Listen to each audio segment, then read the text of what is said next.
काही लोकांना ना एक विचित्र छंद असतो, पण त्यांचा बर्थडे असतो ना त्यावेळी स्वतः स्टेटस ठेवणार व्हॉट्सअपला की त्यांचा बर्थडे, केक कटिंग वगैरे, फोटो वगैरे काढणार ते.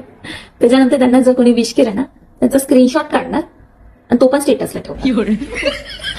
हा कसला छंद आहे तुम्हाला? स्वतःच गाव ढिंडोरा करायचा की तुमचा बर्थडे आहे, त्याच्यानंतर लोक तुम्हाला विश करणार तर तुम्ही स्क्रीनशॉट ठेवणार. तुम्हाला काय वाटतं? त्याच्या लक्षात होतं तुमचा बर्थडे म्हणून? नाही, त्याने तुमचा स्टेटस बघितला, आता बघितलाय म्हणून त्याने विश केलंय तुम्हाला. काही प्रेमापोटी केलेलं नाहीये विश. कधी त्यांनी स्वतःच्या बर्थडेला ना स्टेटस ठेवू नका. फेसबुकवरची पहिली बर्थडेट काढून टाका. काळं कुत्र पण तुम्हाला विश नाही करणार. फेसबुकवरती पण बरेच लोक तुम्हाला विश करतात आणि त्यांना नोटिफिकेशन येतं. त्यांना रात्री काय खाल्लंय ते लक्षात नाही, त्यांना तुमचा बर्थडे लक्षात राहणार आहे का? काय हे म्हणजे मला ते कौतुकच कळत नाही.